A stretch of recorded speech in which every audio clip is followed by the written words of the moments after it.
विधानसभा का शीतकालीन सत्र भी धर्मशाला के अंदर संपन्न हुआ।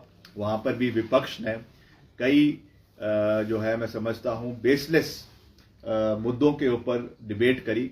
ठीक है, अच्छी बात है, उन्होंने भ्रष्टाचार के ऊपर एक जो है वो नियम 67 के अनुरूप उन्होंने वहां पर जो है वो ध्यान जो है ध्यान आकर्षण काम रोको प्रस्ताव वो लेकर आए। उनको अनुमान नहीं था कि सरकार इसको जो है वो एक्सेप्ट कर लेगी, मगर मुख्यमंत्री जी ने इसको एक्सेप्ट किया और विधानसभा अध्यक्ष से निवेदन किया कि इसके ऊपर चर्चा होनी चाहिए। और उनकी जो चाल है भाजपा की वो उल्टी पड़ गई, क्योंकि उनको उसके बाद जो उनके वक्ता थे बोलने वाले, उनको यही नहीं पता था कि बोलना क्या है। कुछ चीजें वो भ्रष्टाचार के बारे में कह रहे थे, अब करनी थी वो हमारी 2 साल की, वो बातें कर रहे थे अपनी 5 साल की कारगुजारियों की। और जिस तरीके की प्रतिस्पर्धा जो है वो भाजपा के अंदर चली हुई है, एक ओर से जयराम जी कुछ और बोलते हैं, विक्रम ठाकुर जी कुछ और बोलते हैं, उनके तीसरे नेता कुछ और बोलते हैं, तो उनकी अपनी ही मैं समझता हूं कि एक जो क्लियर विजन होना चाहिए कि किस तरीके से सरकार को घेरना है, वही उनके अंदर नजर नहीं आ रहा था। हम चाहते हैं कि हर चीज के ऊपर डिबेट होनी चाहिए। जो उन्होंने बातें करी हैं उसको सरकार गंभीरता से लेगी, मुख्यमंत्री जी गंभीरता से लेंगे। मेरे विभाग से संबंधित अगर कोई मसले उन्होंने उठाए हैं उसको हम संज्ञान उसका लेंगे, मगर उनको अपनी सरकार की कार्यगुजारी भी देखनी है। अपने समय में जो उन्होंने जो कथाकथित भ्रष्टाचार के घोटाले हुए, चाहे वो पुलिस घोटाला हुआ, चाहे वो जो है खर्चों की बात करते हैं, बीजेपी की सरकार के समय में पीडब्ल्यूडी डिपार्टमेंट में बिना टेंडर के काम अवार्ड किए गए। अभी तक उन लोगों की कईयों की पेमेंट तो कर दी गई, कईयों की पेमेंट ही नहीं हुई, और अभी भी वो कार्य जो है वो ठेकेदार हमारे पास आते हैं कि आप उनकी पेमेंट करवाइए। आपने उस समय उनको बाकायदा जो है वो उसका जो है अवार्ड, टेंडर अवार्ड क्यों नहीं हुआ? उनको बिना उसके काम क्यों दिए गए? ये आज एक बड़ा प्रश्न है जिसका जवाब जो है वो जयराम जी को देना चाहिए, क्योंकि वो उस समय प्रदेश के लोक निर्माण मंत्री भी थे, प्रदेश के मुख्यमंत्री भी थे। उस दृष्टि से उस चीज को देखने की आवश्यकता है। तो मैं इस चीज पर ज्यादा नहीं जाना चाहता हूं, मगर मैं ये विश्वास दिलाना चाहता हूं कि अगर कोई भी इस तरीके का ये प्रहार करेंगे तो हम उस पे पूरी मजबूती से उनको आंकड़ों के साथ वापस जवाब देने में सक्षम भी है और देंगे भी। इसका मैं प्रदेश की जनता को पूर्ण रूप से विश्वास दिलाना चाहता हूं, मगर हम एक कॉन्फ्रंटेशनिस्ट अप्रोच के साथ काम नहीं कर रहे। हम एक जो है वो मिलकर हिमाचल प्रदेश को आगे ले जाने में विश्वास रखते हैं। उसमें हमको विपक्ष का सहयोग भी चाहिए, विपक्ष का समर्थन भी चाहिए, क्योंकि प्रदेश का विकास करना है। उसके लिए हमें केंद्र से भी प्रदेश के लिए सहयोग लाने की आवश्यकता है। मैं तो लगातार इस विषय को उठाता रहता हूं। हम लगातार प्रदेश के केंद्र के मंत्रियों से मिलते रहते हैं और हिमाचल के जितने भी मसले हैं, हिमाचल की सड़कों के खास करके निर्माण की बात है, उसके लिए हम लगातार कार्य करते हैं। एक जो बड़ी अचीवमेंट आने वाले समय में हिमाचल प्रदेश को मिलने वाली है वो है बूबू जोत टनल। ये बहुत महत्वपूर्ण टनल है, जिस विषय को हमारे माननीय मुख्यमंत्री जी ने जो है वो गडकरी साहब से उठाया है। डिफेंस मंत्रालय से जो हमारे रक्षा मंत्री है आदरणीय राजनाथ सिंह जी, उनसे इस विषय को उठाया है। और आपको जानकर खुशी होगी कि डिफेंस मिनिस्ट्री ने और आर्मी हाई कमांड ने इसकी स्वीकृति जो है वो दी है। और अब इस को जो है इस प्रपोजल को मिनिस्ट्री ऑफ नॉर्थ में जो है वो भेज दिया गया है। जैसे ही वहां से इसकी अप्रूवल आती है, इसको एनएच घोषित किया जाएगा और इससे करीबन हमारा 50 से 60 किलोमीटर जो सफर है आपके मंडी पठानकोट से कुल्लू का, वो कम होगा। और इस टनल का निर्माण केवल टूरिज्म पॉइंट ऑफ व्यू से तो बहुत महत्वपूर्ण होगा ही, मगर उसके साथ साथ डिफेंस और स्ट्रेटेजिक पॉइंट ऑफ व्यू से भी जो हमारा कॉन्वॉय आगे मनाली को जाता है, मनाली से आगे लेह लद्दाख को जाता है, चाइना बॉर्डर तक जाता है, उस दृष्टि से भी ये बहुत महत्वपूर्ण होगा।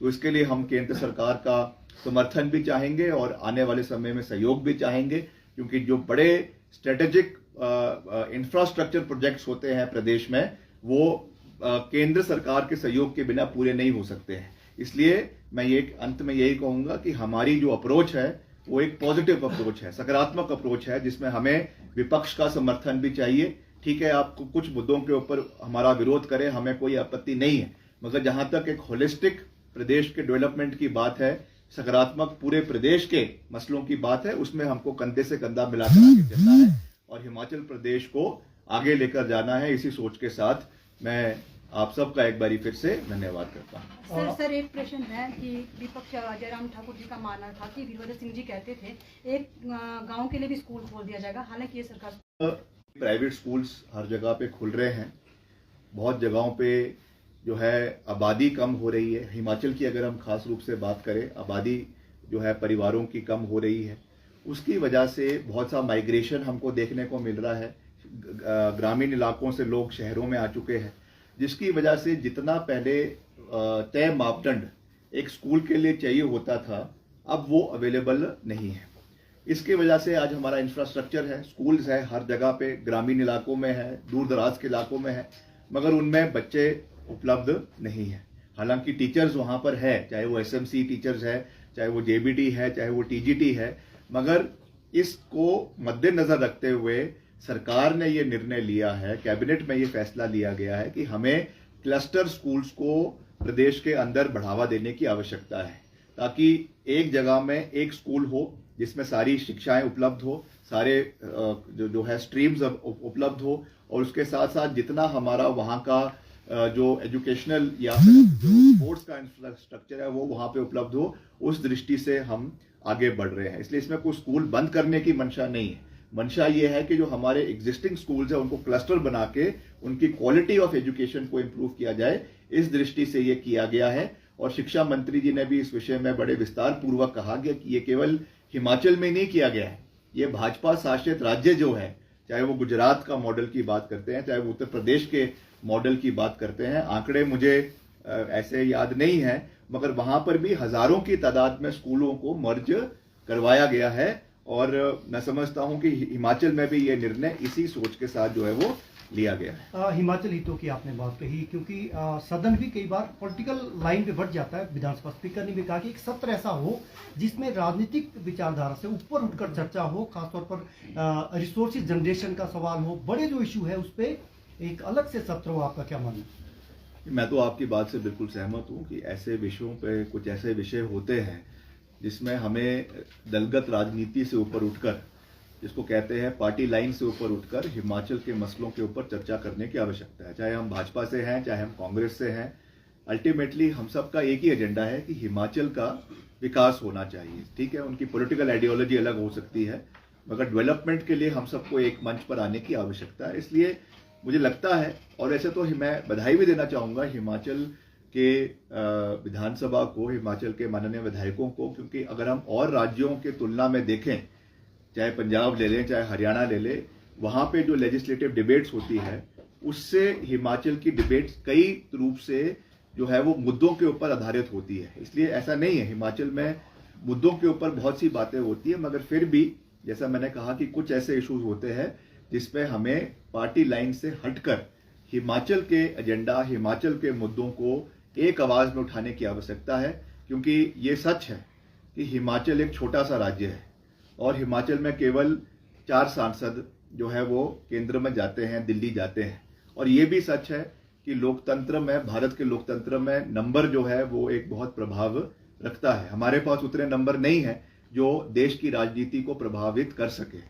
इसलिए जब हम एक आवाज में बात रखेंगे, चाहे वो पक्ष है चाहे वो विपक्ष है, तो निश्चित तौर से उसका फायदा हिमाचल के 70 लाख लोगों को मिलेगा। और यहाँ की जितनी भी विकासात्मक योजनाएं हैं, चाहे वो केंद्र की है चाहे वो प्रदेश की है, उनको आगे बढ़ने का मौका मिलेगा। मैंने पिछले कल भी मुख्यमंत्री जी की अध्यक्षता में मैंने एक महत्वपूर्ण बैठक में हमने भाग लिया, जिसमें जितने हमारे सेंट्रल स्पॉन्सर्ड स्कीम्स हैं, मुख्यमंत्री जी ने उसकी अध्यक्षता करी पिछले कल, जिसमें चाहे वो पीडब्ल्यूडी है, चाहे वो आईपीएच है, चाहे वो ट्रांसपोर्ट है, चाहे वो सोशल जस्टिस डिपार्टमेंट है, एग्रीकल्चर है, जो भी पैसा हमको केंद्र से आना है और अलग अलग कारणों की वजह से रुका हुआ है, उसका एक डिटेल्ड कल बैठक जो है वो मुख्यमंत्री जी ने करी है।